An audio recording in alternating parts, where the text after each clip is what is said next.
What's going on, you guys? Welcome back to another episode of the Throne Podcast, episode 104. And today I'm joined by a special guest, JordanXDrums. What's going on, dog? What's going on, man? Chilling, man. Chilling. How are you? I'm good, bro. It's been a wild week. Just, we down here in South Florida, we got people shutting shit down again, and then specifically for the show, probably had our biggest guest last week. Just want to thank Johnny Christ for sitting down with me talking, and it was like a dream come true moment. Like, I remember first coming up with this show in my cousin's house, like lit, just high as shit, talking like, yo, man, what if like I just start a podcast, interview other bands or whatever, and like all that idea, like, oh man, maybe one day I'll get to interview Avenged Sevenfold, or because they're my favorite bands since I was a kid. How'd you get that? How'd I get that? Yeah, like that contact. That interview? Yeah. Like, show business. No, I'm kidding. No, I'm kidding, dude. He has a podcast.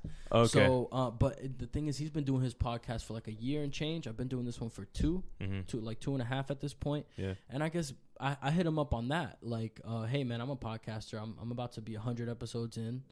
I think I'm trying to expand. I usually interview locals and shit, but it would, like, I basically just kind of like let him know what was good. And I guess he just like, or I let his producer know it was good. And then his producer relayed the message. And I guess just Johnny just fucked with me on like a podcaster level, maybe.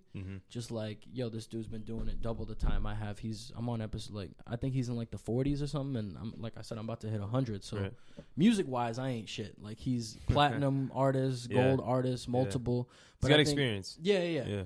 But I think as a podcaster, like, he's just starting out. You know what I mean? Like, even as a dude that famous, like, he's not getting like Joe Rogan views or nothing. You know what I mean? But he's out there hustling and shit. And I guess he just like respected me on that level. And I did keep the conversation kind of like I pitched him like, yo, man, it'll give you a chance to work on your guest spots for other shows. Like, I kind of gave him some reasons to do it, not just, hey man, I'm a huge fan, let me talk to you and fangirl for 20 minutes. And he was cool. He was like, yeah.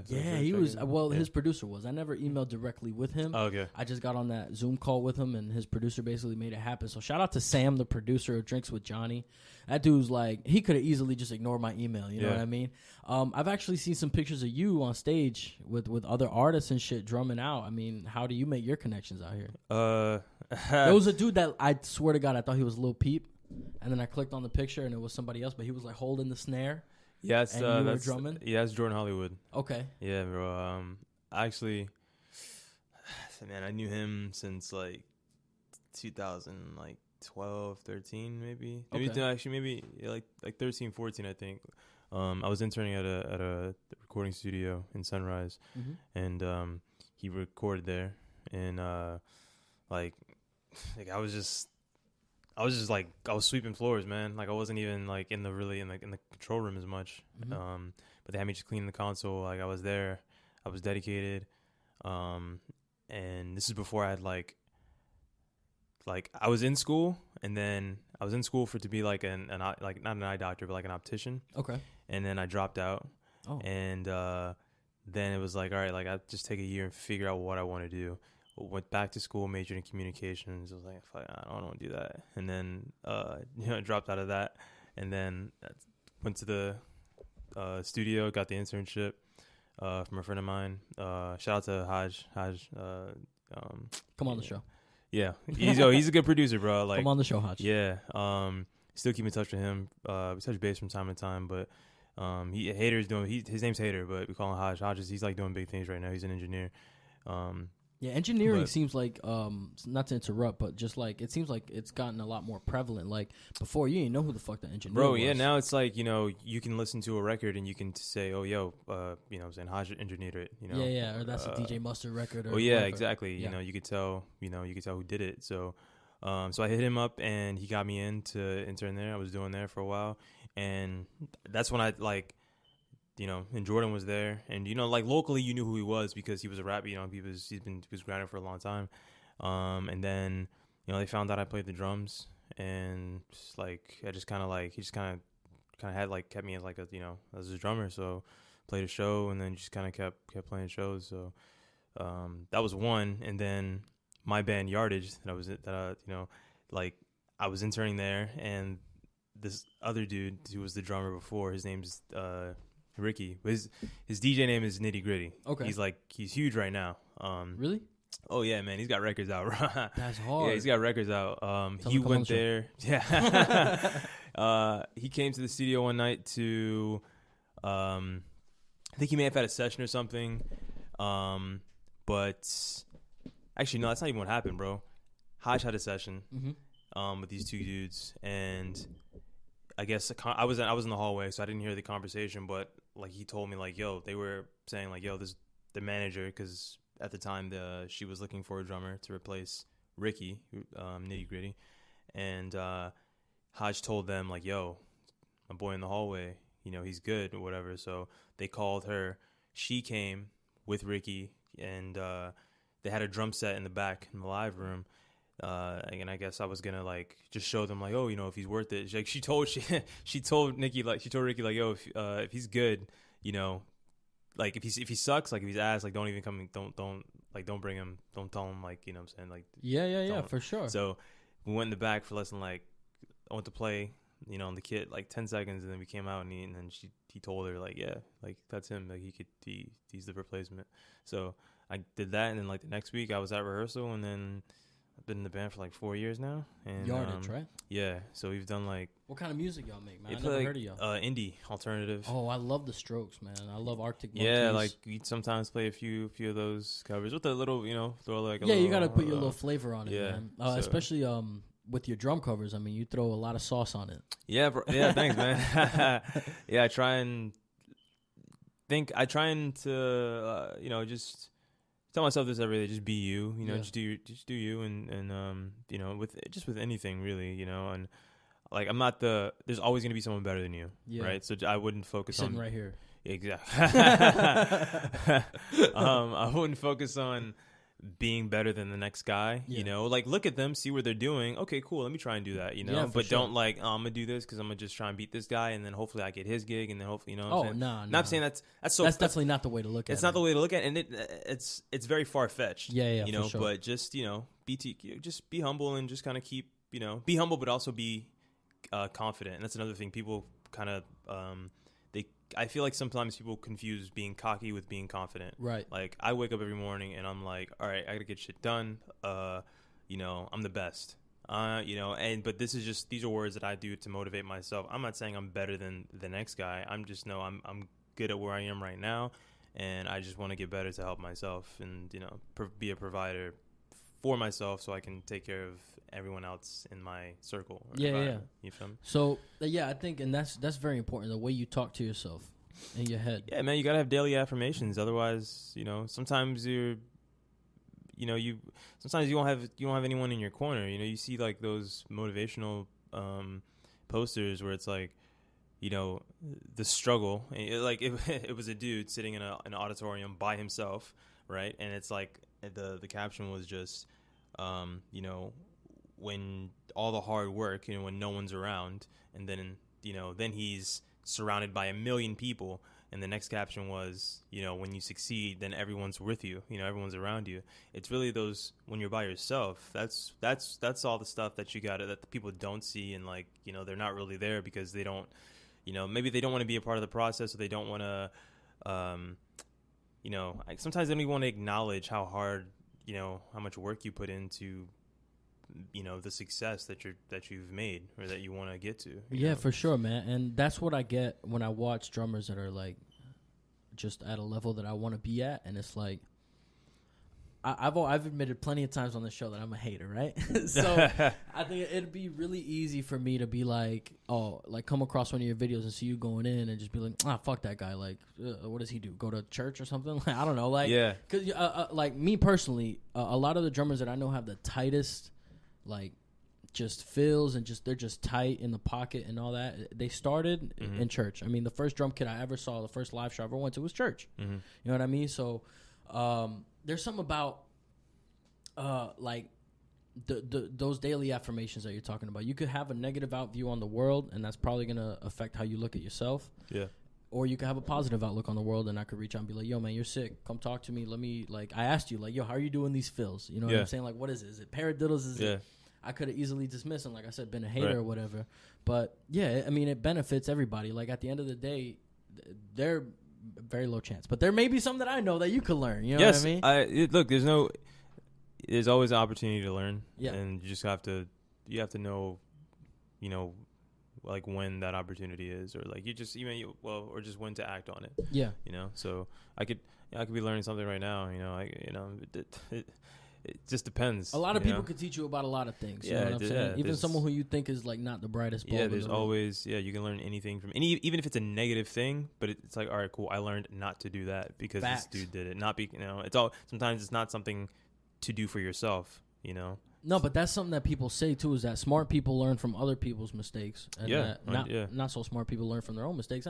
Everyone's going to make mistakes, so I don't necessarily agree 100% with that. But if you see somebody else fuck up, don't follow them. Don't make the same mistake. I'll be honest, like, I will make mistakes on my own. Someone will say, it's like, someone will tell me not to do something, but then I might, I'm going to do it anyway because I want to make the mistake to see how bad, see how it comes out, right? See how it comes out, and like, okay, let me see how I can overcome the situation for myself. Not just because, okay, they told me, and I'm like, I'm just not going to do it, so I bypass it, and I'm just going to keep going. Obviously, anyone could do that, and I'm not saying that's wrong, right. And I'm not saying acting on the mistake and doing it just because it's wrong, but I find that like sometimes if I'm gonna just go ahead and do it, and just see what happens. Yeah, and I think there are certain situations that warrant that, where it's like, okay, well, experiment with it for yourself and see how it comes out. Like, how many people you think told Jimi Hendrix, dude, why are you restringing your guitar like that? Why are you restringing it upside down and playing it lefty? It's a right-handed guitar, just get a lefty guitar. Mm-hmm. But no, it worked for him. Yeah. You know what I mean? And then there's little things like that in drumming. Like, a lot of people are like, if you're a right-handed drummer, don't start your fills left.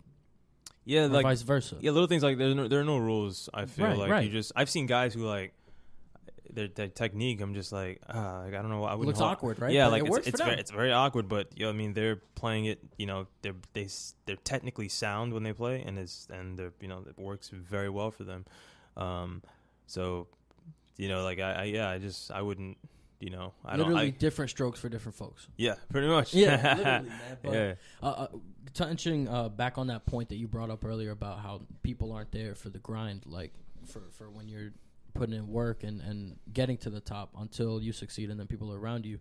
That time that you're alone, like you said, people don't see it.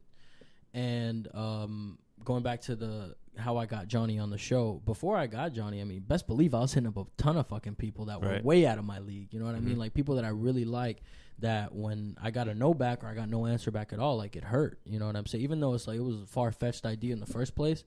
Like, still went for it. Yeah. And it's still kind of like, damn, kind of a bummer, you know? And I could have, like you said, or I just could have easily given up at that point and maybe, fuck this show or whatever. But like, you just get up and keep trying, bro. The more reps you put in, eventually you're going to catch something. Like an artist that I really liked, that I was exchanging emails with his manager, and eventually his managers kind of blew me off. Like, was Mac DeMarco. I don't know if you fuck with him. Okay, yeah, I know of him. Yeah, but like I hit up his manager. I'm like, yo, I do this show out of South Florida. I've been doing it for a couple of years. Like, I'd be stoked to have Mac on like a Zoom interview, because I just saw him recently on like a Star Wars podcast that has like 12,000 subscribers or something. You know what I mean? Like something completely random. So I'm like, well, he seems like a down to earth guy enough to do that. Why wouldn't he do this, right? And then she told me, oh yeah, tell me more about your show. And then I told her about your show, and then she was like, yeah, he's just not available right now, but we'll keep in touch. And I was like, I just got blown off, you know? Yeah. And I could have taken that and been like, well, I guess I'm just not gonna land anybody till I'm at such and such numbers. Or at least you responded back. Yeah, for sure. That's how I looked at it. Yeah. And that's how you have to look at it. Glass half full versus half empty. Yeah. But just completely unrelated. Going back to drums, man. Like, when did you start drumming? When did you know that's what you wanted to do? Started in like second grade.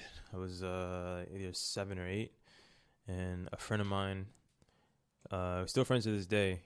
I grew up in Baltimore, by the way. Oh, Baltimore, so, Maryland. Yeah. Okay. And then I moved down to South Florida when I was like 12 or 13. Okay. But yeah, second grade, I was like 7 or 8. A friend, Tyrone, he was a really good drummer, and at like 7 or 8. Yeah, I think he may have been 9. He may have like a year or two older than me, but we were same class, and he was like the church drummer. I went to a private school, Christian school, and like he anytime there was like a big event, concert, whatever, he was, because also he played in his church outside of school, so he was just that dude. And I think about it now. I'm just like, he was really great. Like, he was a really good drummer, for that age. And I want to like look back at it now and be like, was he that good? Like, what I'm saying? But no, but he is. And we kind of ended up both taking the same path, career wise, like with audio and stuff. So, but yeah, so I got in with that. And then 4th grade, my teacher, we put on like a play, based on this African American book. I can't remember the name of it, but it needed 2 drummers, right? So obviously, you had Tyrone, and then all the other kids are raising their hand. My teacher, she just found out, like maybe a few days ago that I played the drums, or I was starting to take it up. So I was like, I beamed my hand straight up to the ceiling. They're like, yo, like, and then put me on. So, she picked me, and then we, ended up drumming. I ended up doing the part, and ended up working out. And I just felt so good, like, after the play was over. Everyone, not because everyone was like, oh my God, Jordan, you play the drums? Like, oh my God, how long you been playing? Like everyone's coming up to me, but I was just like, cool. I got to entertain, and I liked it. I liked being able to show my skill, even though it was like, it was kind of shit, but at the time, but yeah, that kind of gave me like a started just like to keep going. So then, yeah, man, I got my first drum lesson when I was around that age. I think the guy was like, he was blind. My drum teacher was blind. Holy the first shit. Guy. He was amazing though. Of course. Really good jazz drummer. And jazz drummers are the best fucking drummers. Yeah, and I think if you can get a good foundation of jazz under your belt, I feel like you can kind of venture into other things, because jazz is a very involves a lot of dynamics. And so, for that, I think you have to have some good, technique and stamina to kind of maintain that, those grooves and stuff. But how do you feel about like the importance of music theory for drummers? I'll be honest, bro. Like my sight reading is at like a first grade level. Okay. I'll be honest with you. But I just had this conversation the other day. I was giving a lesson, and a student, she was saying, yeah, like, this is the stuff I have to read on the music, on the sheet music. And I just looked at it, and I'm just like, okay, well, the ride is just, ta, ta, ta, ta, ta, ta, and then the hi-hat is on the ands, ta, ta, ta, ta, ta, right? Mm-hmm. So, and then the bulk of that music is just the shit you want, the fills and stuff that you're going to play on the snare, and where to, place this, quarter note on the top. It's just like, yo. It's so meticulous. Yeah, it's kind of meticulous and tedious, and it's just like, okay, we could do this, but let me actually just show you how my version of how I would do it, right? Okay, we have the ride, we have the hi-hat. That's all you need to focus on. That's your that's your foundation. You come up with whatever you want to build on the inside of that, but just make sure you keep adding levels. Don't forget about the foundation. Make sure the structure is there. And that's pretty much it, bro. Like in high school, when I joined the marching band, we had to read music, and we had sight reading, and you had to take sight reading tests in order to play different things. And I just kind of always got by because I had the skill to play, and I always kept playing, always kept practicing, and I kept practicing different genres, like jazz, like hip hop, like whatever. Sorry about that, people. That's all right.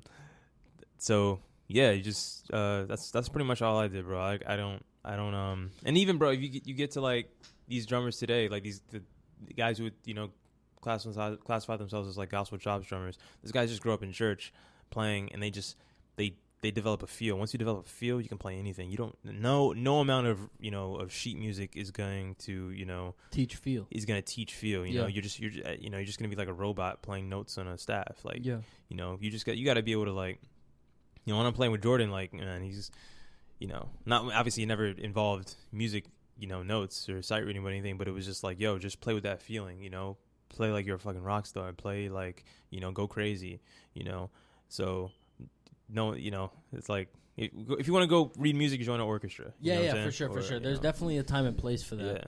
Versus, like you said, feel. But something you touched on real briefly was joining marching band. I think it's great, like, for rudiments and like getting technique down and shit. It's always good to have a teacher, bro. There's never anything wrong. Like, I don't think anyone's ever above having a teacher. No, man. No. And I joined marching band at my freshman year. What school did you go to? I went to Hollywood Hills. What year? 2010. That's when you graduated? No, that's the only year I went. The rest of my years I went to Eric? MacArthur. Eric what? Levy? That sounds familiar. Yeah, he worked at Hills. Like there was like this dude Chandler. He was the band director, right? Chandler. Yeah. Mr. I remember him. Yeah, dude, that guy would like a song would come out on the radio and it'd be like the hit single of the week or whatever, and like the next week they'd be working on the trumpet section for it and shit. Like Chandler, that guy was a beast, man. He used to do college marching stuff, right? Like for UM and shit like that. And the I don't know. Day Parade. Probably. Chandler's a beast, bro. Yeah. Like that name, yes. I only know of him because the Eric, who was my percussion instructor at Western. I went to Western and Davie. And he worked between schools, so Hollywood, Western. I might have met him like. Pretty sure you definitely seen him. You probably seen him. Yeah. But if I saw his face, probably. Yeah, he like I learned a lot. I learned a lot from him, technique wise, and Eric's also a really good reader, and he's a good marching band composer, instructor. Yeah, and I learned a lot of my technique from him, and also outside of school, but I didn't really have a teacher like after, even before that. Anything I learned was just, it's almost like I'm like autodidact, like someone who just learns on their own. Self-taught. Yeah. So that's what I became. And then once, coupled with that, with him teaching me stuff, it was just like, all right, like this is, you just keep doing this, you're kind of going to be bound for something. Something's bound to happen. So yeah, I do marching band, played snare, quads. Quads are hard. Yeah, quads are heavy. Quads are lit. But yeah, that's definitely like a very expressive instrument. A lot of different notes you could hit. Yeah. Which is like one thing that I've always had trouble with on the drums is like expressing how I feel. Like I've always felt like the guitar is like a cooler instrument for that. I love singing. Mm-hmm. I think that's like better. I'm not saying you can't. Maybe I'm just not well versed enough on the kit enough to be able to express myself the way people express themselves with like notes on a piano or on a guitar. Like you like people hit certain notes, you're like, oh, that's a sad note. Yeah. You know what I mean? You hit the snare, it's the fucking snare. Yeah. There's no sad there's ways you could maybe you can, you feel me? Yeah, you could there's ways to do it, like, if you also it depends on what sticks. Maybe if you're using brushes. Oh yeah, you're using brushes and stuff. Yeah. Like I said, like I could just not be well versed enough. You know what I mean? But what I wanted to touch on was like that freshman year. I didn't really like I learned a lot, but I didn't really have a good time in marching band. Like maybe it's different with your experience, and maybe just because you were just at a higher level than me. But I always kind of got this vibe that like marching band people were real snobby. Like there's like this little cult of like these band people who are just elitist, like PC gamers almost. Yeah. Like once you're a PC gamer, it's like, bro, I got a GTX 2060 Ti, dude. Like fuck PlayStation. And it's like if you're like, I remember even in middle school, like when we had jazz band, because through middle school I played clarinet because everyone wanted to do percussion, so they had to weed out whatever, and I was like, fuck it. Been there. I'll play clarinet. Yeah. And I didn't play clarinet though. Yeah, well, I wanted saxophone, but again, another instrument that a bunch of people go to. And then I couldn't do brass for shit, so clarinet it was, right? Mm-hmm. So I played the clarinet, it was fine. And then freshman year, I'm like, fuck that, I'm joining marching band. But like I said, even in middle school, they had regular band and then they had jazz band. Jazz band was like after school, completely extracurricular. But those jazz band kids acted like they were the fucking cream of the crop. Like, shit. We definitely had, there was a cult, but we weren't, I'll be honest, we were probably even more... We were probably more, like, at least the friends that and we're still friends to this day. Yeah. We just linked up not too long ago, but like the friends that I still have today, they're like, they were in band, you know what I'm saying? But I'd say we're like more risky and like daring and like more than probably maybe like the jocks may have been, with certain stuff. But I learned that at least at Western, right, the jocks, like, they were pretty good students, like good grades, you know what I'm saying, XYZ. Some of the kids that I'm friends with, they were in the band, they were just, it depends, there was like a divide. There was like, you had half the band kids who were like good with school and whatever, and then you had like maybe my half who was like kind of mediocre because we just wanted to like, fuck around and music, Yeah. But that's just kind of how it was there. I think out of everyone, that was in band, only maybe a few still like pursued music, and everyone else kind of like did other things. But is it a common thing that someone is like real deep into the the drum ensemble world and can't play anything on a kit? Is that a common thing, or is that really rare? Because I feel like, I have a lot more respect for someone who plays on a drum kit than I do someone who plays a single tom in a marching ensemble. Granted, y'all are dancing and all that, and have props and this and that. But I've gotten into it with people like I don't know who it was, but someone was doing a routine with like half of an airplane or something. And I'm like, hey, yo, what do airplanes have to do with drums? Like, I get you're doing like a routine. You're trying to maybe like paint a picture or tell a story. But aren't y'all percussionists? And like, there's percussion involved, but it's mainly dancing. It's mainly y'all picking up this plane. And I just got shit on for it. Like, complete, like, all these, they were talking about, like, we're going to do audibles with your name at marching band practice tomorrow. And then their leader was like, no, we're not going to be doing that. Like, they were just going off. Like, I'm like, man, all I did was say it's not my cup of tea. Like, I didn't trash it. I was like, y'all are very talented. I just don't, like, I don't find this entertaining. And they were just like, brr. Yeah. So I don't know. I've always kind of got that attitude from them. But like I said, you know what I'm saying, different experiences. You know, it might have just, like, after Hills, I was done with band, period. Like, I would bring my practice pad to school. I would, like, sometimes skip Spanish class or whatever. That's an easy A. And then be in the halls just practicing paradiddles or whatever. One time the band director came up to me at MacArthur. He was like, yo, why aren't you in band? I'm just like, I just rather not be. Like, it's just not my thing. He's like, man, you should be. You should consider it or something. And I thought about it, but like I said, that kind of like cult mentality of those kids just kind of put me off of it. And for a while, I kind of put down the drums, and I kind of think that regressed my progress for a little bit. Yeah. Do you?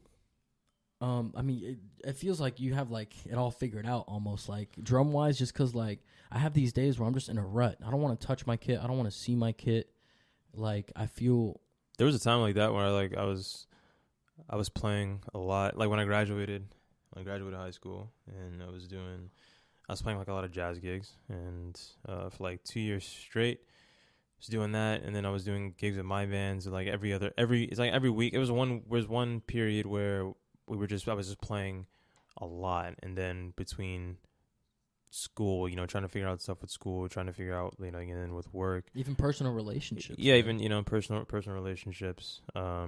It like my hands would get swollen. I always thought like either ice, you know what I'm saying, or use, you know, like some ointment or whatever to just kind of like, it was a lot. But then I just wouldn't really pick. Sometimes at the creative, I didn't get inspired to play because it was always, because then it becomes like a practice for the gig, like practicing the same songs over and over. Yeah, like it becomes like so much of a job. Yeah. It's definitely. It's so you kind of have to leave a small percentage to kind of either like have some of a break, you know, like to take a little break and come back to it, and you know, try and gather yourself to you know, maybe even ask yourself, you know, what did I find about playing the drums that made me, you know, that make me happy? Because then it just becomes like I said, it just becomes a job, a regular 9 to 5, and it's not cool. It's boring. Yeah. So you don't want to lose that. So, you know, you just take a step back. My band, we took like we took a month off at one point, and it was the best time, you know, ever, because I didn't play like for like a week or two. And then when I hopped back on the kit, I was just like, okay, I'm still not ready to play. So I got up and I walked away. Then I came, you know, and then that's really eventually, you know, it was like, okay, now I could, you know, I was still constantly thinking of, you know, creative things to do, you know, on the kit. And even outside, even like, I'm going to go, this is kind of side thing, right? Yeah. I find I get creative. I find that I'm most creative when I listen to like other people, or when I'm sometimes I don't really listen. I listen to drummers and I watch drummers play, but I don't get all my inspiration and, you know, from them. I got a lot of inspiration from like business guys, like entrepreneurs or whatever, you know, people that are like kind of like that. Sometimes they usually put out motivational videos, so that makes sense. Sometimes it's not even motivational videos. It's just like, I like the way they're executing their brand. I'm thinking about it for myself, and then that might spark a thing of dopamine in my head, and then I'm just like, you know what, all right, let me go on the kit and see what I can create, you know, just because I listened to like 10 seconds of a podcast or something like that, and that just gave me like an extra boost of energy. So now I'm ready to go back now. I'm ready to sit down and tackle and tackle my instrument. Yeah. Yeah, and I mean, you could find inspiration in a bunch of different places. And what you said there about eventually it becoming like a 9 to 5. When I first joined the band that I was, I mean, I don't know, man. With this Rona shit, who knows what the fuck is going on, right? Yeah. But I joined up with Unoya in 2016. We're like a prog metal type band, like kind of Tool, Dream Theater-ish. So, Animals Leaders? I've never listened to them. Whoa. People have recommended them to me. I've just never listened to. Dude, I'm like, you gotta check them out. I'm one of those people that like, if I fuck with an album, I'll just listen to that album for like a month. You know what I mean? That's an Animals Leaders record for sure. Like, okay. Yeah, you gotta check them out. So yeah, if you have a recommendation, just let me know after the air, and I'll definitely check it out. But when I first got there, everything seemed exciting. Like, oh yeah, we're working on these songs. We actually have an EP ready to go. Like, you can put your little flavor to it or whatever. And like I was real excited, and then eventually, like, I learned all the songs. We're gigging out and shit. Everything's going fine. And then they had been together. Like Alex, the bass player singer of the band, him and his brother, like they just been making music together for so long. Like they picked up the engineer side, like bought Ableton, just slowly buying equipment over the years, like a 16-channel interface and shit. And so they just have songs and songs and songs and songs of shit just on their computer that are like ready to get worked on and shit. Yeah. So, eventually they're like, yeah, we have this album ready to go. And, like, I loved all the material, but eventually, it felt like homework. It was like, y'all are giving me this to learn. And it's like I joined a band to be creative, and I guess I've never... It's a bit of both. You gotta balance. Like that's what I was saying. You got to balance. You got to be able to look at it as a job, because when I was playing with Yardage, it was a job because we were all gunning to, to make it. It's like we've played big shows. We opened for Bon Jovi. That's fucking nuts. We've done, like a West Coast tour to Texas. We've done, East Coast run up to New York twice, and we played festivals down here, Okeechobee Fest. They're like a really solid, like one of my closest friends. And when I first joined, it was new. It was different for me because, I had to get acclimated, and get familiar with their situation, because we always had rehearsal, 3 times a week. It was either maybe 9 to midnight or 9 to 1, but that's why we were so good, and that's why we are really good. That we were able to kind of make those things happen and be able to do those things. It's just, I find that we, our location, sometimes with the environment, like being in South Florida, there's really no indie. There is, but it's just the gap between South Florida and the rest of the United States, is big. It's huge. Imagine being a metal band. Yeah, Indie is hard enough. Isn't metal? Jacksonville the metal? I think metal Tampa. capital? Tampa's where death metal originated. Yeah. And Orlando's a good metal hub as well. Yeah. But yeah, man, Miami, Broward, it's hip hop and reggaeton. If you notice when bands go on tour, they have live musicians. I mean, yeah. Besides, I thought you said rappers. I'm tripping. No. Well, no. Bands go on tour. When even probably rappers too. When they come down, actually, you might get take an indie rapper, right? Someone who's big, got a couple hits on the radio, or whatever. They're not playing. They're not going to be playing the AA Arena, right? They're not coming down to Miami. Right. They might stop in Orlando and then turn right back around. They're not coming all the way down here because sometimes there's no scene for it. There's no scene for these indie bands sometimes to come all the way down here. We went to open up for this artist named Lowen, right? A few months ago, and she reached out to us. Her manager reached out to us. We're going to open for her here in Miami, and it was up to us, obviously, to sell tickets and pre-sale and whatever, and that's a lot of work, especially when the venue is, hey, we need to have this capacity by the end of the night, so we need to have this here, and we weren't close to it because, prior to the show coming up, it just tickets weren't flying out the door, so her management ended up canceling the show. Once again, no one's coming to Miami, because there's no support for that scene. So we ended up headlining the show ourselves and bringing on another band to open up for us. Oh shit! And yeah, it ended up being a pretty good turnout. A good show. Yeah, it was a good turnout. But yeah, I say that because look, she ended up canceling because because of ticket sales, because he couldn't get the doors. So what do you think the solution to that is? I mean, is it just leave South Florida? Is there any hope for South? Because like, there's so many dope artists coming out of Broward that I mean are just not live bands. You got XXXTentacion, you got Kodak Black, you got people who are making money. Lil Pump, look, you know what I'm saying? Was Lil Pump from Broward? He's from Miami. Miami. Look at oh man, what's his name? There's so many now. Yeah, dude. Hold on. What song did he do? He's got. Is he from here? Yeah, he's from Broward. Ski Mask? Not Ski Mask. Who else? Smoke Perp. Is he from here? Yeah, Smoke Perp's from Miami. See, so many people coming out of Miami. Yeah. They're all hip hop. They're all hip hop. Come on. Can't remember his name. Come on. It's there. It's there. Shouts out to this dude. As soon as you remember your name, shouts out to you. Oh man, is he like real big? Yeah, he's big, dude. He's big. Like he's got features and shit. He's got features. He started off as like a producer. Man, nothing, bro. Nothing hitting me in the head right now. Oh wow, I can't remember his name. It'll come to you, dude. Google it if you want. Yeah, but I guess that's kind of just my point. Is like there's clearly a flourishing music and art scene here in Broward and Miami. Yeah, it's just not for the genres that we happen to be working in at the moment. And I mean, I don't think that changes a whole lot around the country, because I have my cousin. Did you find his name? No. Oh, okay. Still looking. Go ahead. Just let me know.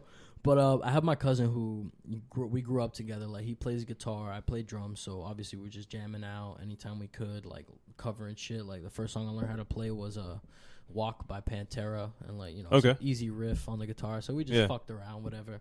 So that's like my dude. And like at one point we both decided, like, when we were real young, like 13 or 14, like, yo, we want to be musicians, like, let's go full force, And then his goal was to move to New York City. So he moved to New York City at 17. He went to a classical music conservatory to like just tighten up and get a degree in music and shit. And he's really dope. And he's been trying to start a metal band for months. I think actually almost a year, or a little bit over a year at this point. And it's like, you think a place like New York City, tiny place, or not tiny place, but I think it's 8 million people in New York City, and he's having a rough time finding people who are dedicated and committed.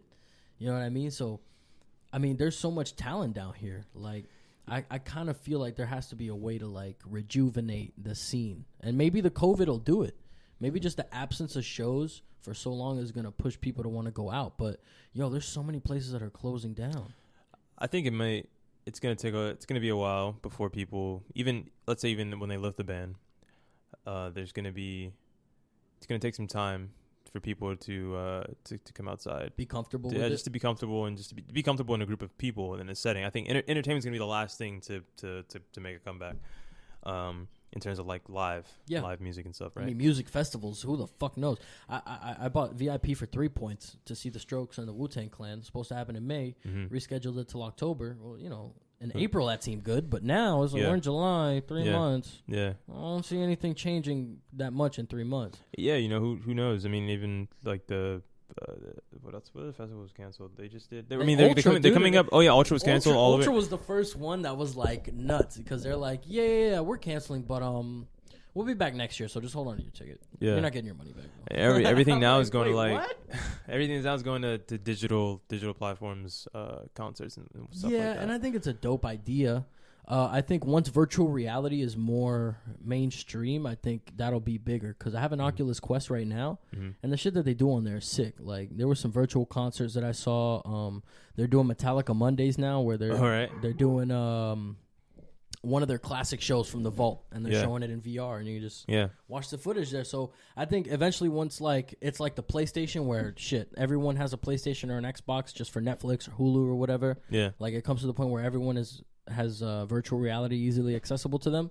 I think that'll be a huge thing, especially for like basketball games. Like, how sick would it be if like, pay $20, you get courtside seats virtual? Ronnie J? Yeah. Ronnie J on the beat? Yeah. Yo, he's from here? I think he's from Broward. Dude. Wow. Oh, yeah. No, he did X's stuff. Yeah. He did all the X's stuff. Yeah. And I think he's actually embroiled in, like, some shit with his estate, trying to get money off of the songs. Because one of X's most famous songs was Look at Me. Yeah. And he did that shit. Uh-huh. And so, yeah, I mean, I can't blame his mom. Like, the dude had an empire. Like, this kid was 20. Yeah. And he had, like, shit. I mean, they put out 2 records since he passed, I think. Yeah. And so, I mean, how much, if those records actually got finished? Because to me, I didn't support it. I didn't like Bad. I think there were a couple songs on there, like the one Kanye did, 1 Minute. I thought that was good. I thought there were a couple good hooks on there, but there was no real verses. There was no real substance in this because it was unfinished. Mm-hmm. They released it as a cash grab. So the kid has so much potential, and I feel for Ronnie. You basically, a lot of the times now, people fuck with a beat more than they fuck with lyrics. And that's something that I've had to adjust to, because every time I've really fucked with an artist or fucked with a song or an album, it's been the content of the lyrics. Mm-hmm. They're relatable to me. I can empathize with them for whatever reason. It's just I fucked with like songwriting, real clever songwriting. And now it's not about that. Like, I guess since we've seen that rise of the engineer and the producer being big, maybe that's why. Yeah, more so it's all about the majority. Like mainly about the backbone of the beat. Yeah. And so like, if you're Ronnie J, you're like, yo, I produced like all the hits from before he got where he got. I'd be kind of hot too.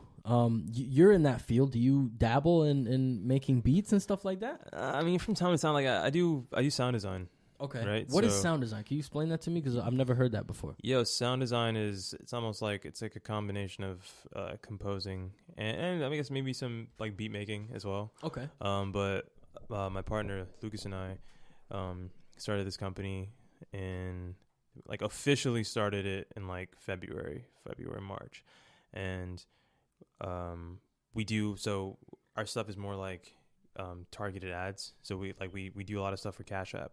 Right, so they'll create like an animation, an ad, send it to us. We'll design the sound. We'll compose, like maybe the beat or like all the Foley, like the jingle that has, or whatever. Yeah, the jingle. We'll produce the Foley, and the like from like if the character's like walking, the footsteps. You do that? Yeah, we do that, or we that's really cool. There's like a swish in the background of like water or something. Mm-hmm. Like we finished one today. We're like. For like a Coke thing, right? It's not the actual Coke company, but a separate project.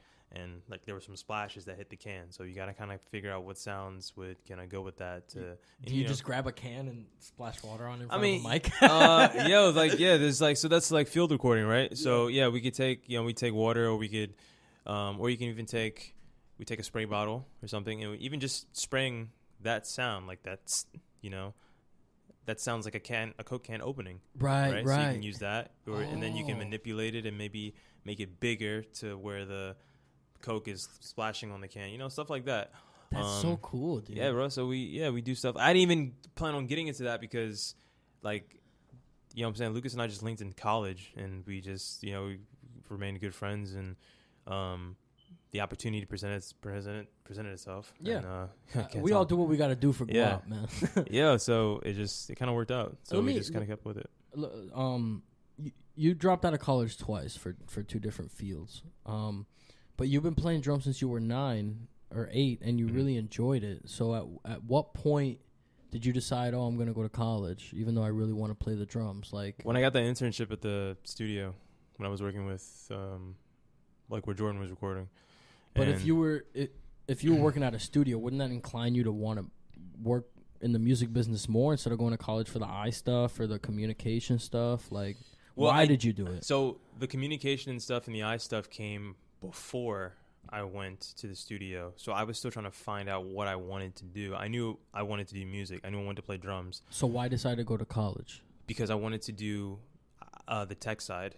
Okay. And I thought, the best way. Also, I'm beyond, like, I'm black. You feel me? Like, someone, unless I have, and I didn't have the relationships, at least tight enough relationships for me to, to get in the door of, to sit down and learn, learn Pro Tools, learn the whole mixing console, learn the board. I also didn't have the the mentality, like the mindset as yet. I was still kind of like getting my feet wet. You feel me? And I felt like, with school, it was just like, all right, cool. I can go to school. I can learn. I can get homework to, to like, just tighten it up. Yeah, to reinforce myself. Yeah. So that when then I can come back and then I could like apply what I took at home and then do it here for this next assignment and then continually build. And that is kind of like what worked for me. And the engineer that they had there at the time, some people they're not good teachers. They're good at what they do, but they're just not, some people aren't good teachers. Yeah. That's very true. Yeah. So what do you do to overcome that? If you're in a class with somebody who's really dope at whatever it is they're teaching, but they're just not a good teacher, like how do you learn? You learn it yourself. You figure it out. Like just you talk to your peers and shit. Yeah, you just take you can talk to them, or you can even just if the teacher's telling you, okay, hey, this bulk of information is important for you to learn because this is going to help you get to where you need to go. I'm not good at teaching it, but I'm going to try and teach it to you anyway. Then you're like, okay, I'll just take that information myself. I'll listen to what you have to say because I'm still learning. Right. Like we were just saying earlier. Mm-hmm. I'm going to try my best to learn something from you. Even if I learn that you're not a good presenter of this information, mm-hmm. I'm going to take it and I'm going to learn it outside of school. I'm going to learn it myself. I'm going to reinforce myself when I get home. A lot of the work that I did in school, I'd say 60% was I learned outside of school. Then the 40% was just the connections and like the little things. The sound design was only like a couple weeks of a semester class that covered so much more, but I took a liking to it and I didn't think I would end up doing it. It would be sustaining me, through this COVID crisis that we're doing right now. And it has. So, so yeah, that kind of worked out. I also will say, your work ethic has to be kind of there too. You have to know, like, okay, make a schedule. You feel me? Don't just, say you want to do something and then just slack off. Yeah, slack off, because that's how I was doing when I went to school to be an optician. When I switched majors to do communications, I used to suck at math. Feel me? And then when I applied myself, and I was just like, okay, let me come up with a thing, a routine I could figure. Bro, I just was A's from that point on, and now I kind of like math because I like problem solving. I taught myself how to better problem solve things, how to take things outside of even it just helped me outside of just not with just school, but outside in the real world. Yeah. How to do things. Well, so you take things you learn in a classroom and you apply it to real world situations. That's the whole point of being educated. You know? So I guess you were majoring in these other fields, but you were taking music classes on the side, basically? I wasn't even taking music classes. I was just always, I was playing gigs. I was playing a lot of gigs. And every time, it's like for every gig that I played, like I just 3 times as much wanted to just play music instead of going back to school again on Monday or the next day. Right. So eventually it just sunk in, like, man, I'm really not feeling this. I would rather do something else with my time. The first, and I was 17, my first semester in the program, and I got. This is just relations, just connections, right? Mm-hmm. When I graduated high school, I met these dudes. I just hit them, just like how you were hitting up people to get on your show. I was hitting up people on Facebook to, try and just to play. And I got invited to go to this event, this event they had once a month. It's called Hypering Studios. It was a tattoo shop. They used to have these ciphers, ciphers once a month. So they bring local rappers in Broward and whatever, bring them out. That's hard. And yeah, it was dope. You know what I'm saying? They had graffiti artists out there. It was a consistent thing. So I hit them up. They got me on, and I just said I'm a drummer. So they just linked up with the DJ that night, and I was just playing with the DJ. And then from that DJ, and us playing together, I've developed a relationship. And then he ended up bringing me to his gigs that he was doing, and bro, we were playing at an ale house in North Miami Beach every Monday. You know what I'm saying? Picture a North Miami Beach ale house. You feel me? And there's just a DJ and a drummer in the corner. That's hard. Some nights were completely dead, and then some nights were just kind of okay. But we, it was cool because I was like, damn, okay, cool. I got a residency. I'm making a little money here. This is kind of, and then, like I said, the next morning I had school. So I'm doing all these things outside of that. And that's giving me the motivation to keep doing music. So when I get to class, I'm just kind of I really don't want to do this. This is training. This is just I don't want to look into a phoropter and tell you, give you a prescription on your lens. It's like, that's not what I'm, but my parents, like, I understand where they're coming from, like, especially my dad's side. He's an immigrant. You feel me? He's coming from Trinidad and Tobago. So when they came here back in like the 80s, right? They all went to Howard University. It was like this top black school to go to back then, and probably still is today. Yeah, I think so. And they all went into the medical field. Doctors, my dad, like, had a great career, in the medical field. And, I just wanted that for me. He just wanted me to be, he just knew, like, anytime anyone goes into the medical field, it's a guarantee, like, yo, you got a job for the rest of your life. Right. So he was just looking at that as opposed to, like, music.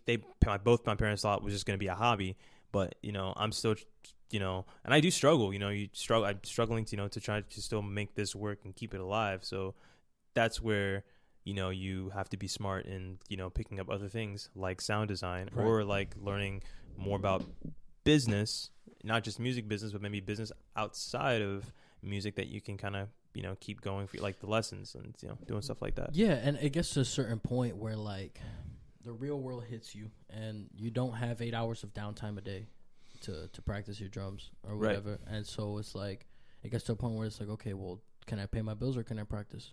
Yeah. So it's like, you got to find a way to make the money within it. And something I was talking to Johnny Christ about, was if you get into the music business specifically for money, you're probably not going to be super successful, just because it's an art business, you know what I mean? And there's just like that mentality of like trying to write a hit single or something like that is different than just trying to be creative, trying to get your ideas out. Yeah. But so that's why I think, like, yeah, you need to find some kind of avenue to make money, and it doesn't necessarily need to be like my band is the avenue. It's like, let me find some shit on the side so that I can finance my band, so that I can put the time towards my band and stuff. Yeah. So I think that's really cool of a point for you to touch on. But with the college thing, that's what I was trying to get at. I was trying to kind of see if, like, there was any parental pressure, because it's such a norm thing. Like, go to school, go to college, graduate, get a job. Yeah. And the world is not that anymore. No, it's not. It depends, bro. Like I said, man, I'm black. Okay. You and I were kind of like, we're minorities, in I'm a way. Dominican. I look super white. Right. So I know if if I go to apply for a job, and maybe I'm being completely biased, but I've seen the situation. I've seen it's been told many, many times, right? Mm-hmm. If I go in to get a job and someone of a white guy goes in to get a job, right? And let's say he gets the job over me, right? Even though I have a piece of paper, this degree saying that I completed, that I started and finished this thing, right? He might still get the job over me. Maybe just because it sometimes it's a mixed been bag. like that. You it's a mixed really bag. Say yes or exactly, no. But and it's been proven and it's been said, that that's why at least it's been engraved, it's been planted in my head. Like, hey, it just sucks that I just have to. You have to work you have to work twice as hard as this other dude who might have the advantage over you just because of their complexion. Both my parents were immigrants from Dominican Republic. Mm-hmm. I was born in New York City, but it just so happened that my mom was here. Mm-hmm. You know what I'm saying? She wanted a life here in America, so she decided to come chase it. So I consider myself Dominican, like 100%. Que lo que. Anybody who que lo que, ya tú sabes, right? So, but anybody who looks at me is gonna assume I'm white. Yeah.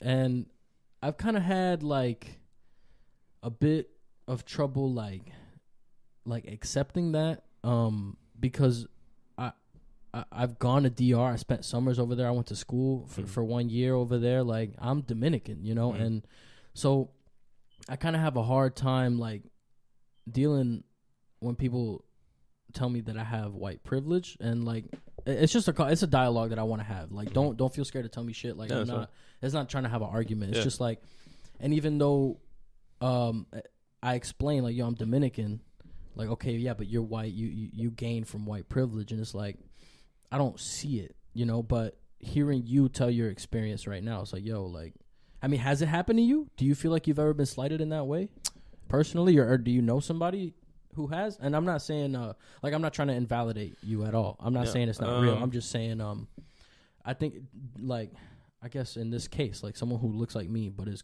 100% Dominican, I mean, do they benefit from white privilege? Like, does my name on the application being John Carlos, like, is that a minus for me? I don't know. You know what I mean? So I guess I just kind of want to get your perspective because I don't know. I think that, so, like the application thing, right? Yeah. So, you know, when you mark down whether you're African American or Native American or, you know, Hispanic, whatever. Yeah. Before, so I thought I was always like, well, I wonder why they ask for your ethnicity. And me too.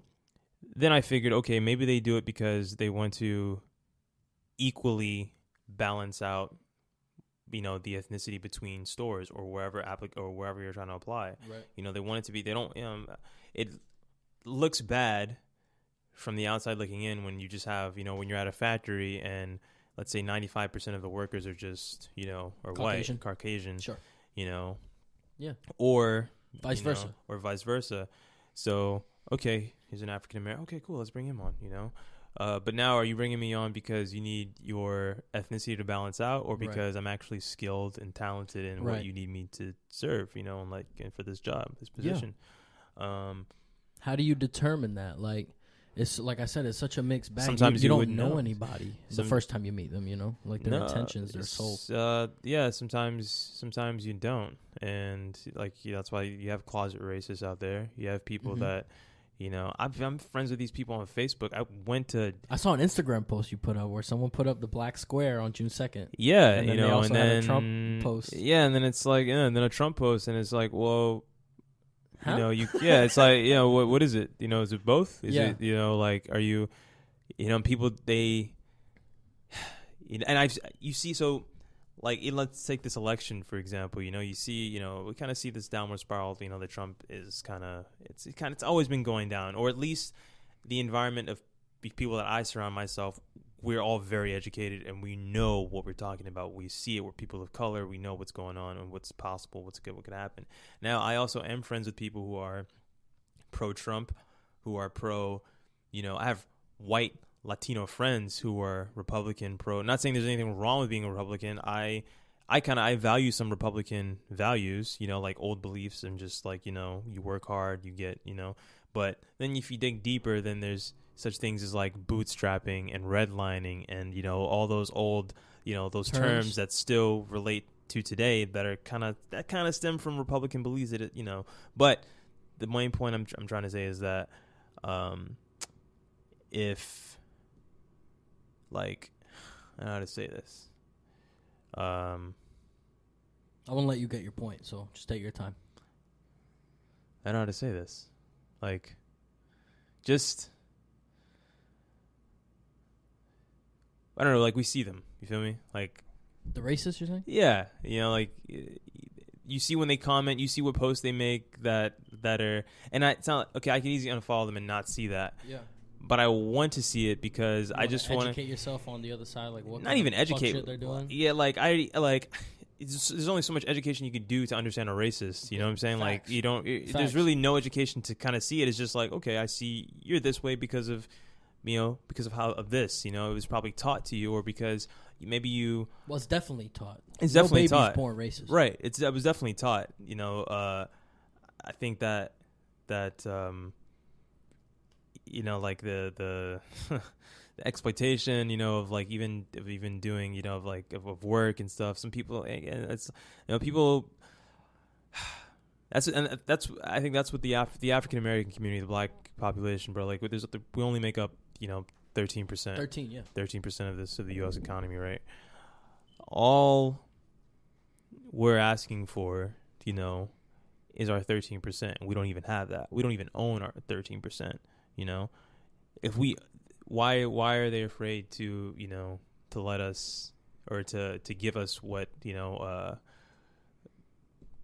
to give us that, you know, to give us, you know, this country is built on, you know, it's built on stolen land. It's built on, the backs of immigrants. It's, no, it is. I don't disagree with anything you said. I just how do you go about doing that? I mean, is it reparations? Is it because like you said, when you get hired, you check that box. Hey, I'm African American. I'm a Black American. Whatever the box says, right? You check that box. Like, am I being hired because they want to fill a quota, or am I being hired because of the skill?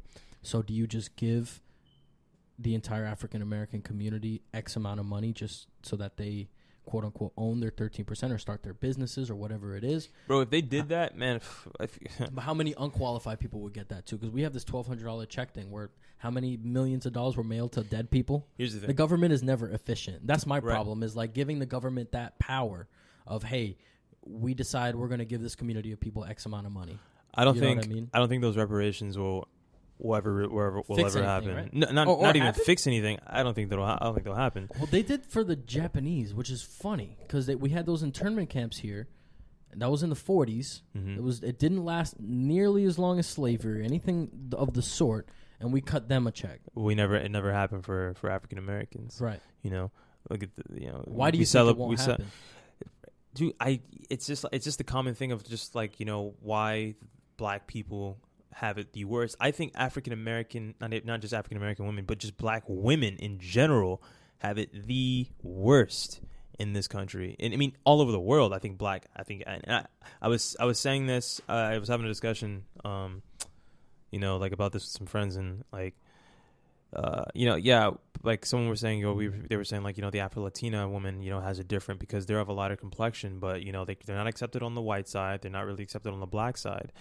But then I said, okay, I understand where you're coming from, but let's just take this in the white man's world, where if you're just Black, you're kind of on the low end, really, But if you're on a lighter complexion, you may be more accepted. If you look at commercials, you don't see anybody black on these commercials, right? You know what I'm saying? When's the last time you saw Lupita, what's her last name, Nyong'o? That she's Mexican and African. Is she? Yeah. I didn't know that. Her mom is Mexican. Her dad is African. Didn't know You know what I'm saying? And there was like a dispute with, they had a model because they couldn't find a celebrity who was Mexican for Mexican Heritage something month or whatever on a magazine, and they could have easily put her on there or something like that. Or maybe she was on there, but they were like, oh no, she's not Mexican, or but you do your research, she is, and but like I was saying, they, I just find that, Black people, they just, have it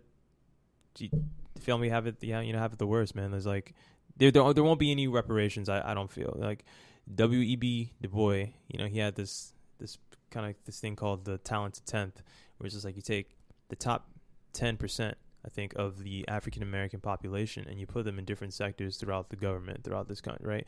You have one in economics, finance, different political, wherever, arts, whatever, and you put these people in positions of power, and then their knowledge, their teachings would trickle down to the communities, and then those communities would be built up, and into something great, but they don't want that. Not us, but I'll say the white majority. They're in fear of that, because I tell myself, and this might sound biased, but I know we're great. I know minorities. I know Black people. I know we are great. We're kings where we come from. Back in Africa, in the motherland, right? And they're fearful of that, because they hold the power at the moment in these in this government, right? So something that I posed to you, because there's a popular statistic that gets thrown around here in the U.S. Like, by such and such year, 40% of the population in the U.S. is going to be Latino or whatever it is. You know what I mean? And like you said, people are scared of that. It's white people specifically scared of that, because right now they're the majority. So the thought for them of being the minority is like, whoa, like what? It's so foreign to them. They can't imagine it. And you could easily be like, oh, well, that's kind of racist. And I disagree with, again, this is a straw man argument. You didn't say that. I'm just saying, like, a lot of people could take that mindset of white people don't want the majority of the country to be something other than white as being racist. But I think if you take that same concept and you go to Italy, and you tell them, hey, in 40 years, the majority of people who live in Italy are going to be French. And unless those French people decide to assimilate to Italian culture, Italians are going to have a problem with that because Italians have such a rich history. You could do that with any country. You tell... What is white culture? I don't know. You have Italian culture, right? You have French culture. You have French culture. English. Well, I guess English, right? British? British is their culture, though. It's completely different. If it was British, then we'd still be, indebted to the king. We'd still be using kilometers instead of miles. We'd still be, using their, their scales and whatnot and how they go about their way of life. But no, we're American. We're independent from them. So what is our culture? Today, even in music,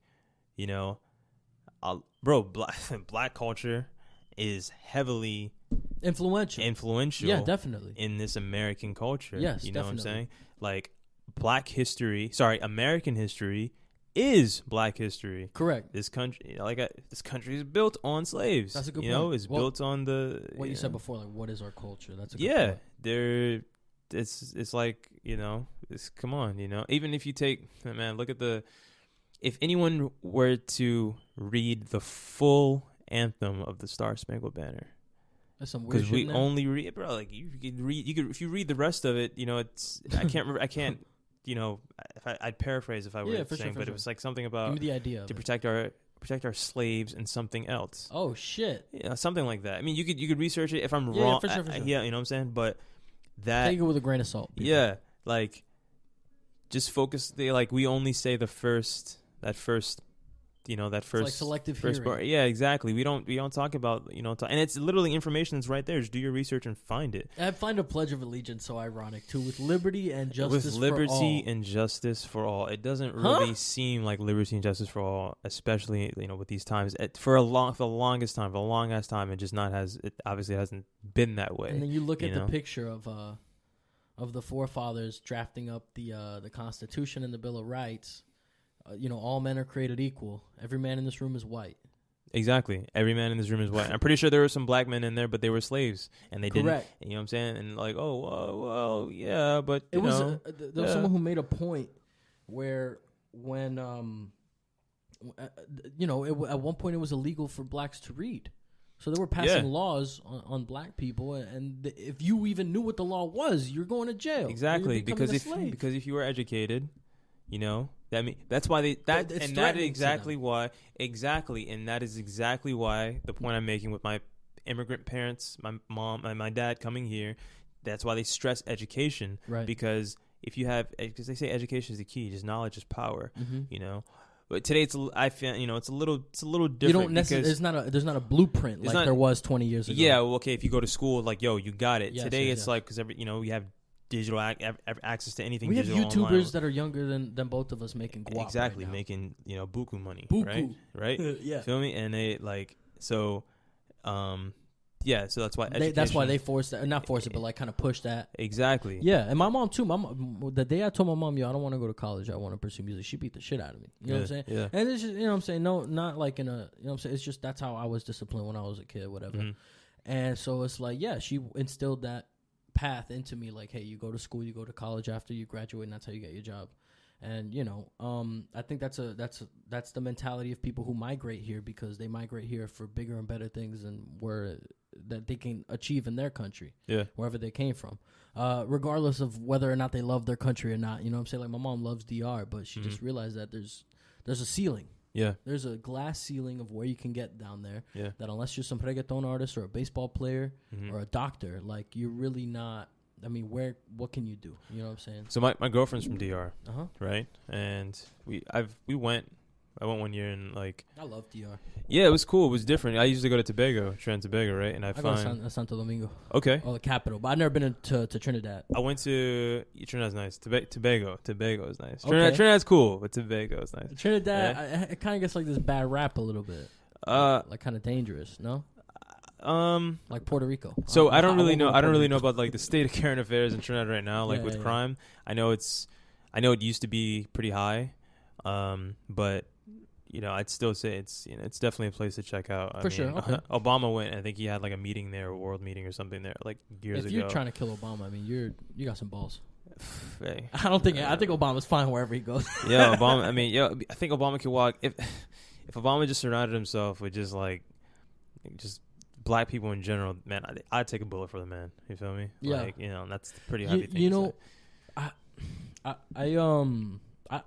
when I was younger, in 2008 when Obama got, I loved Obama. You know what I'm saying? I want him to be president. I fucking hate Hillary Clinton. I cannot stand that lady. She's just so corrupt. And just when you learn, I mean, Obama did some nasty shit. You know what I'm saying? Just like every president, though. Yeah, I mean, I don't think just like every president. No politician. You have to kind of play dirty in a way, and that's why I can't respect that. You feel me? Like, I respect him. You gotta play as the first African American president. That's a humongous achievement. It's a game. It's a game. Trump played that game right in 2016. Period. You feel me? That's why I'm not. I could be mad he won the election because, like I said, he played the game. Now with Obama, it's like, I mean, he ran on anti-gay marriage. You know what I'm saying? He ran on what was popular at the time. He's done drone strikes. He's done all the nasty shit that Bush did. Obama's done it as well. He also reinstated the Patriot Act, which gives the NSA ability to tap our phones whenever they want. Basically what Ed Snowden whistleblowed about. And speaking of Ed Snowden, he lives in Russia now because he's not allowed back in the U.S. because if he comes back, he's getting arrested. Right. And that was under Obama's watch that all happened. So there's a lot of shit that he's done, and there's a lot of shit that every president's done, like I said. That just kind of made me lose respect for the office in general, just because, I mean, we've done some atrocious shit. Like, there was American citizen. He was a teenager. I think he was 16 or 17 or 18, like around that range. And his father was a terrorist. Like, at one point, he was on like a watch list and all this shit. And he was from Yemen, and he was. His father went back to live in Yemen, took his family with him, and during a drone strike where they're trying to get his dad, they ended up getting them both. So really, a drone strike that Obama approved ended up killing he was born here. I mean, he lived in Yemen because his dad moved to Yemen, but his son was born here, so he was a U.S. citizen. There's no Congress vote on it or nothing. You just get to drone bomb whoever you want, and Trump does the same shit. Trump is no better. But I just think it's a crazy thing when before, World War II, Vietnam War, like Congress had to agree collectively, yeah, we're going to war. We all agree on this. Even the public a little bit, the consensus had to be there. Whereas like now, the president can decide to bomb some shit, not consult anybody. We'll never hear about it. You know what I mean? Yeah. So it's just such a weird game that they play. But getting back to the topic we were on earlier about like given like the top 10% of African Americans, like these different positions in politics and whatnot. I feel like the reason that a lot of the plight that's going on right now in that community, of course I could be way off, is there was systematically a plan to ruin that community with the crack epidemic in the 80s, the war on drugs. So it's like it was meticulous the way they did it. Let's take the fathers out of the home. Let's get the families dependent on government care, such and such. And they did it for so long that I think you need that same meticulous energy into giving back to that community and fixing what the wrongs that they did. Like, they're never gonna give it. It's not meticulous. I mean, I'm saying it was meticulous when they did it, when the plan was executed, and now it just became a general thing. So now all you really have to do is like, okay, let's do this. Let's, as they say, what I'm saying, let's defund the police. You feel me? And let's take $1 billion from from this police fund that we have, and let's divide this up amongst the African American communities. I'm saying well thought out as that bullshit war on drugs was to ruin the Black and Latino community. That same effort has to be put into fixing it, I think, because you don't come up with a plan like the war on drugs and the crack epidemic overnight. You feel me? Like so much thought went into how are we gonna fuck this shit up for these people, and so I think. That same, like I said, like I think a lot of thought goes. There doesn't have to be. I mean, I'm a big conspiracy guy too, so I could just be way. I don't think there has to be a precise plan. Maybe to execute the plan, but the idea is very simple. I get what you're saying. Here's the idea. Let's just take a bunch of money that we have in this other sector that we're good on. Yeah. Like, it's just excess money. Way and excess. Let's just give it to these people. You know what I'm saying? Actually, as a matter of fact, how about we give them, bro, if the United States, right, if the United States was just like, hey guys, to the African American community, hey, we're just going to give you guys Georgia. We're going to give you the guys the state of Georgia. What does that mean to you? What, if they just gave us Georgia? Yeah, like, what do you mean give? Like, we're just going to, Georgia is your state. It is your home. It is your so, like, state. they secede? They're not part of the U.S. anymore? Like, what Sure. do you mean? Yeah. Okay. I've had this conversation with a cousin of mine. I said, like, yo, what if we just, what if all the black people just, we just went back home, went back to Africa, or we just went and started our own utopia, right? It wouldn't matter because they'd probably find a reason to acquire us for resources or something, and they'd bomb us. They'd probably kill us. That's happened before. Exactly. America's like, it's like the world police. You feel me? They are the world police. Yeah. As soon as something happens, we got investments over there. Let's go see what's happening over there. China, let's go see, I'm not saying, the Chinese, they kind of have their own thing going on, with whatever, but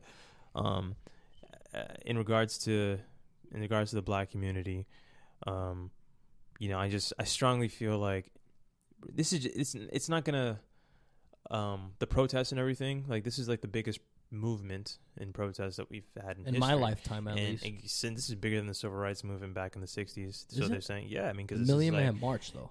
I mean, the Million Man March. Maybe it didn't happen because of COVID, though. Okay, let's take the Million Man March, but look at the number of people with phones digitally, who are protesting this. Even you have people in other countries. I was gonna say that what's crazy about this movement is that it went around the world, London and other countries are going off. Yeah, like just like here, black people over there, they may have it a little better than they would here, maybe. I have a cousin living in Germany, and he's telling me, he's like, he's thinking about just giving up his citizenship here in the States and just residing in Germany. He's in Germany for school, for his getting his master's. Shout out to Damien. Yeah. But he's told me, he's like, yo, he's like, cuz I really think you should just think about Europe. Coming to Europe? Think about it. I love Europe, man. I would love to go. I've never been. You could carve a path out. I mean, I have a friend in Holland. So he knows German?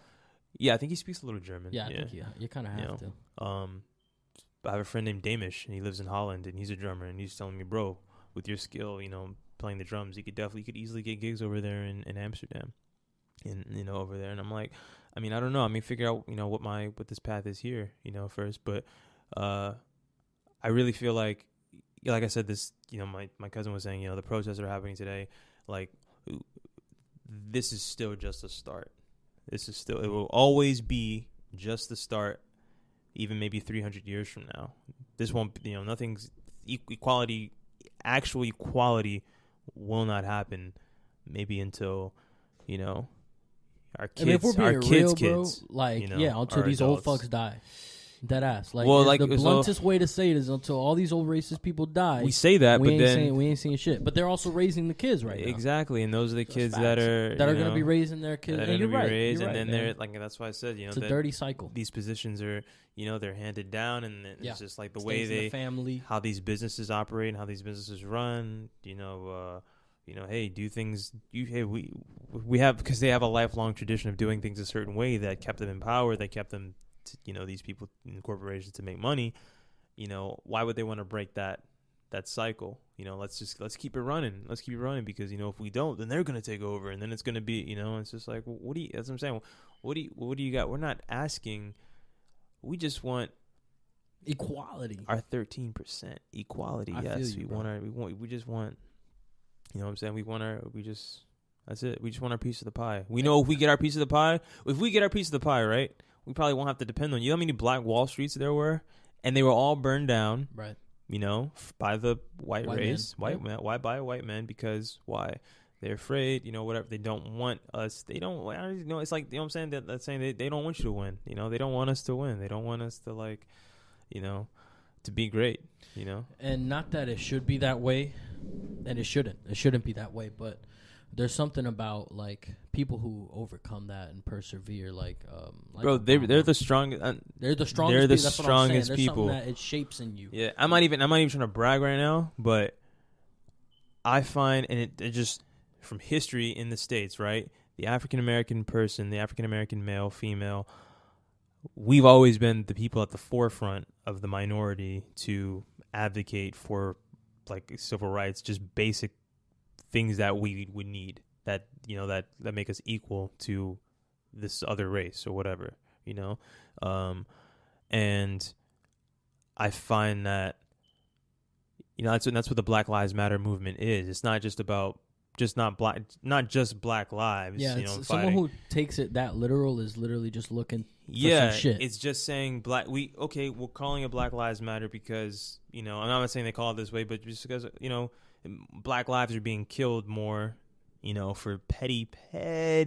The cop should never be the judge, jury, and executioner. Exactly, you know what I'm saying? Especially not a traffic stop or a DUI stop. For little things such as that, and it's just like, you know, even I get upset about the you know, maybe having like an ounce of weed on you, you know, and then we decriminalized and then slapping 20. You used to have guys in prison right now serving 25 because when Clinton was in office, he signed, you know, whatever act, you know, around the time of the war on drugs.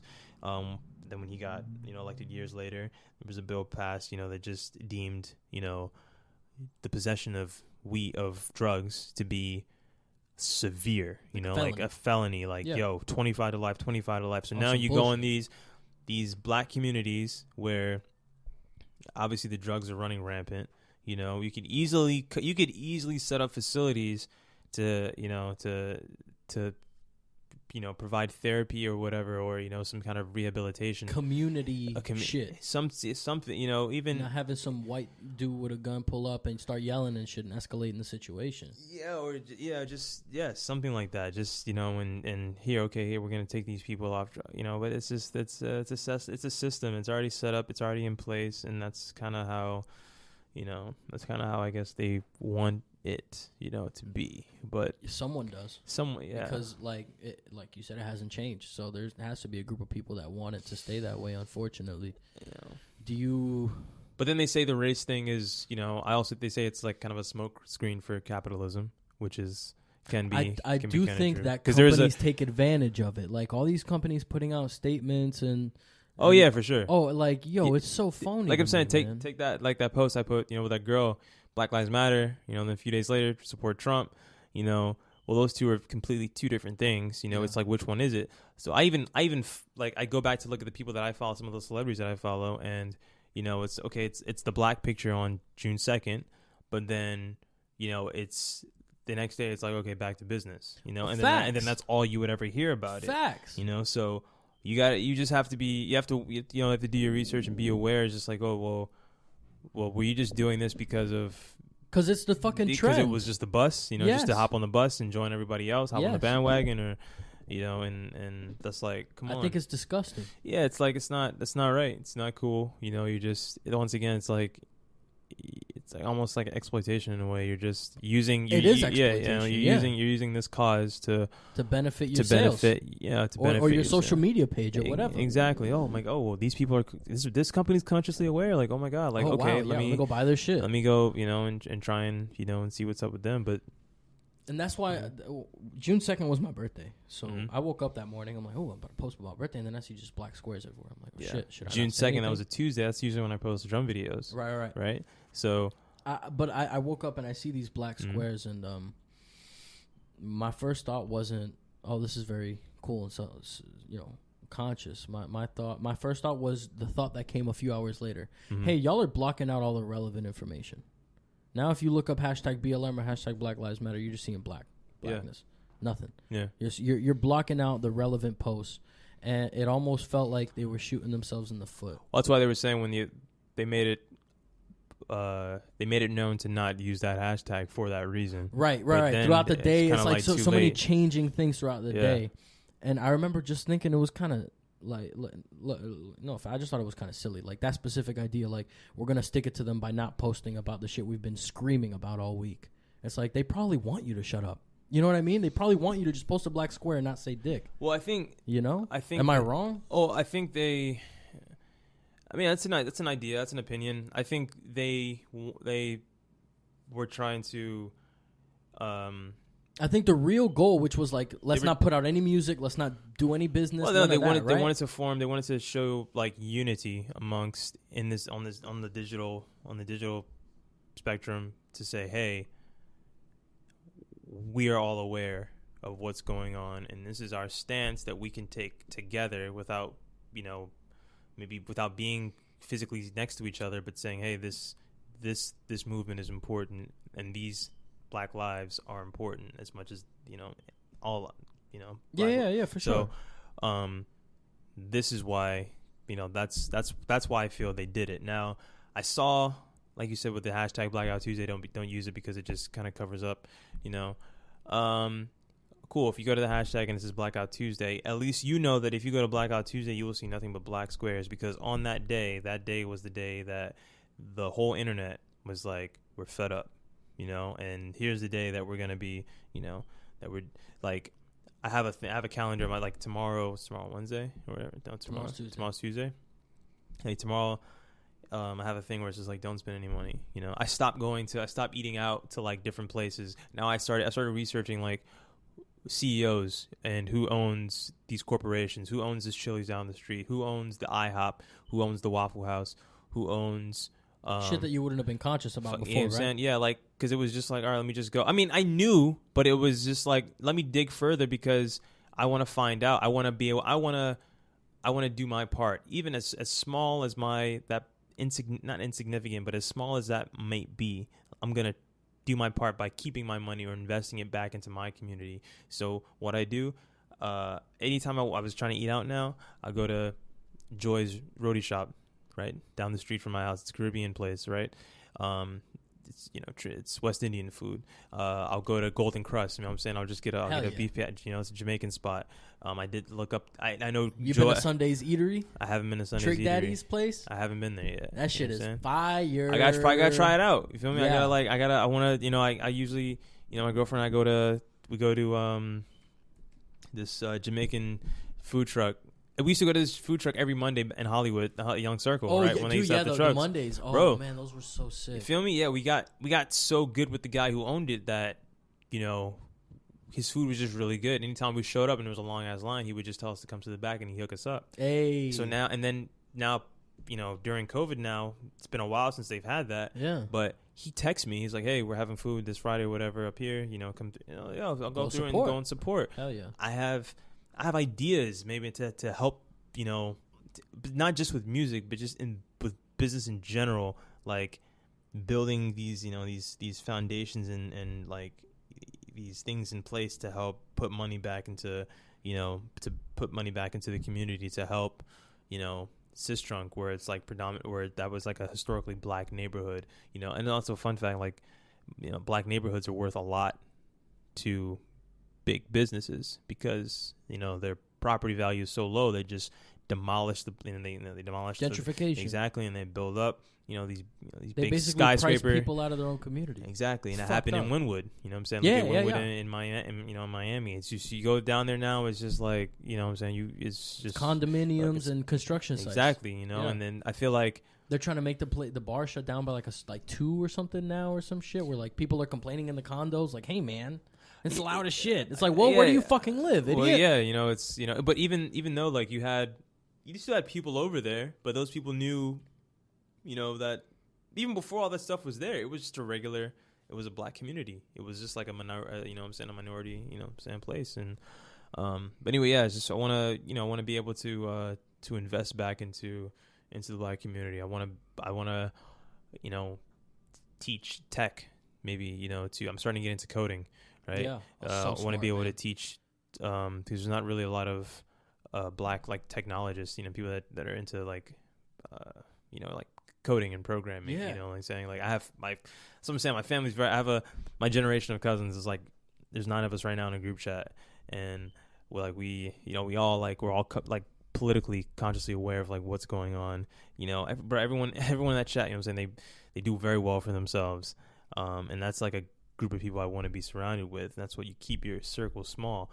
And even if I had no friends to talk to, you know what I'm saying? Like I had like the poster I was saying earlier, where you being by yourself with nothing, and then that's kind of like me, but I loosely have those people around me, you know, to help me build and be great. You know what I'm saying? Yeah, I mean, you are who you surround yourself with. Right. And that's something I've heard a lot, and it's true, man. So if you surround yourself with people who are doing big things, I mean, you're going to pick up shit. It's like, as a drummer, one of the dopest things I was ever told that I applied, I mean, to this day, drummer from Eras One, Joseph, he's an amazing drummer, man. Mm-hmm. And he told me, like, yo, another gospel, I mean, at a church every Sunday playing and shit, and also in the metal band doing his thing. He's like, one thing I do is I'll just put on songs that I know, songs that I like, but I've never jammed out to. To shit that you don't normally jam to, and you're going to pick up fills in a different way than you would have thought. Spotify, in a metal way. Spotify, sorry about the fireworks. Sorry. I don't know how it is. I do my Spotify playlist. I'll find a playlist on Spotify, a random one, and I'll just put it on shuffle.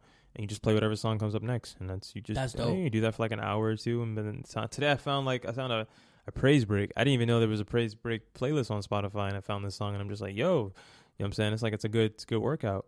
You know, that shit, it helps. It helps you, you know, think outside the box and think more creatively and how to do things, and just it builds stamina and consistency. Yeah, and that's if one thing.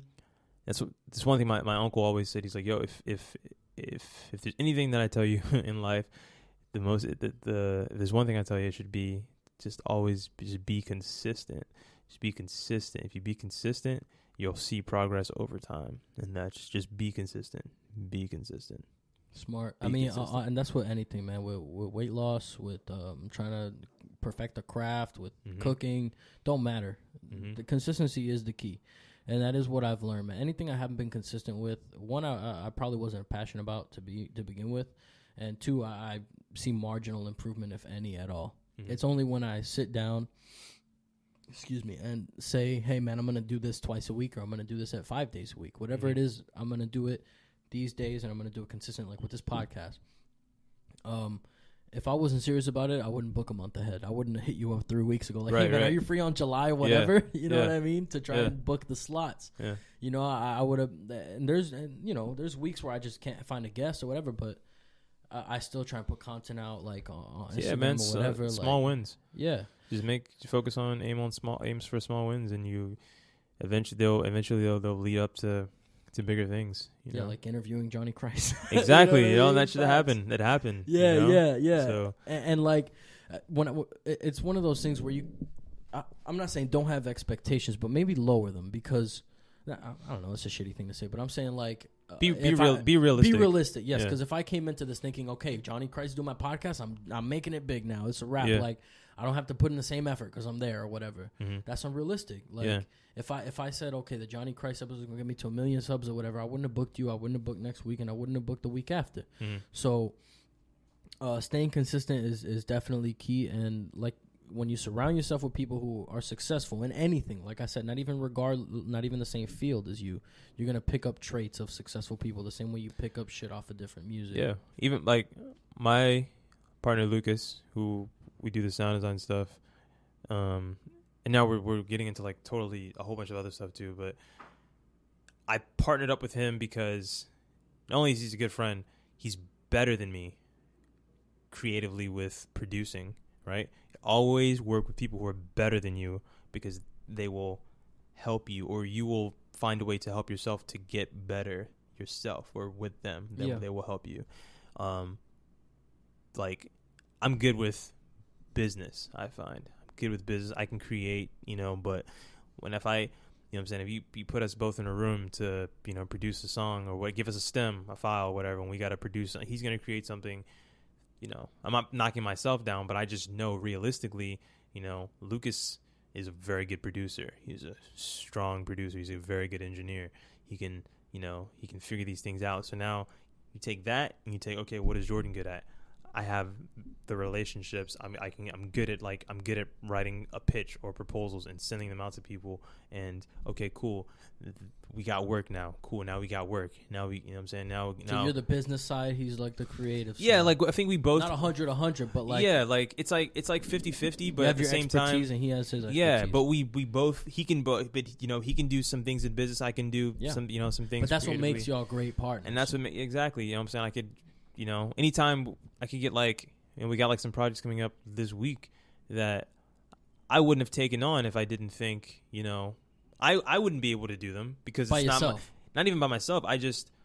If I were to dabble in it, like I'd have to go back and like, oh damn, like how do I do this again? Like, you know what I'm saying? But like, give it to Lucas, bro. I give it to Lucas. Right. He can knock it out. He could do it. And it's just like, all right, cool. Now we have that. Don't let I'm not gonna let myself be a crutch if I can figure it out. Even if I can't figure it out, I'm gonna find someone who can do it and still get that business, for us or for myself if I was to outsource it to somebody. Right. That's a smart way to look at it. Yeah, because you can't. That's a problem-solving way to look at it. You know what I'm saying?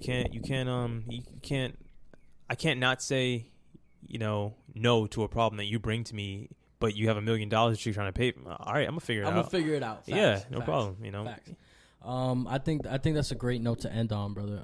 We got fireworks and shit going on. I really don't want that. No, to that's take cool. away It's cool. From this great conversation. So if at another point you want to come back and just continue on maybe with your boy Lucas. Be dope. Yeah, bring him by, brother. So let people know where they can follow you, where they can follow all your projects, all your socials, plug all your stuff, and let's get out of here. Yeah, Instagram, JordanXDrums, YouTube, username JordanXDrums, Facebook, same thing, JordanXDrums. Or you can send me a friend request. My business, Arc Labs. Your band, Yardage? Instagram. Yeah, Yardage, YARDIJ. Also, you could follow Jordan Hollywood. This is straight Jordan Hollywood. Another artist I play for. Arc Labs, ARCXLABS. That's also in the link in my bio on Instagram. I post drum videos every Tuesday. Drop a comment. I always respond back. I give lessons, $10 for a half hour.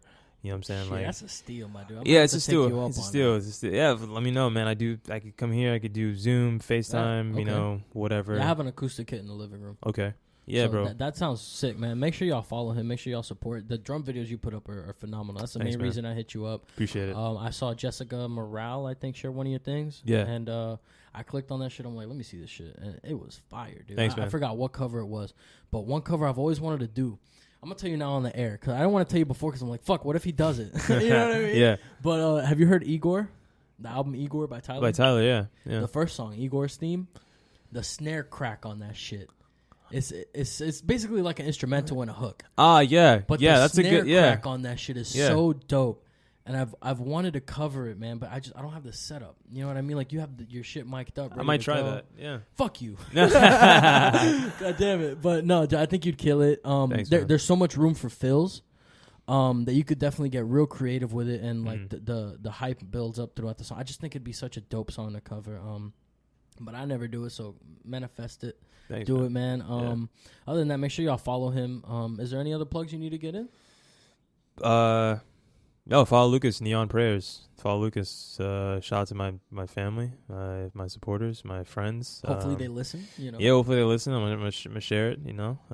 This is nice. This is a milestone for me. You know what I'm saying? In my career. Yeah, I mean, that first time I listen to podcasts all the time. I manifest something like this. I always did, and you know what I'm saying, now it's happening. I always, I have conversations to myself. Like I have a board meeting with myself. Like what I would say. You know what I'm saying? You know how like you rehearse. Yeah. Like an argument. Yeah. That you would have. Oh yeah. Things that you would say, but you just not in your head. Yeah, I would figure out like questions that would be asked of me, and how you would answer them. How I would answer them, but but not like rehearsed, but just like kind of roll off the tongue. Yeah, and it's kind of like it's like this, man. So this is dope. This is man. Cool. Thank you, bro. I just try and keep it as natural as possible, man. And I mean, you might not think it, but we've been going on for an hour and 40 minutes. It's a good. My podcasts are usually an hour. Yeah, so that tells you something right there. If the conversation is dope, I just let it ride. Dope. You feel me? Yeah. And it was. I mean, you did awesome for your first podcast. Thanks, bro. So if you want to follow the Throne podcast, you can follow me on Instagram, The Throne Podcast with underscores in between. If you want to follow my band, Unoya the band. You know, we're on a little hiatus right now, but who isn't? You know. Yeah. And yeah, just make sure y'all tune in next week when I interview somebody else. Jordan, yo, it was a pleasure, man. Let me always, bro.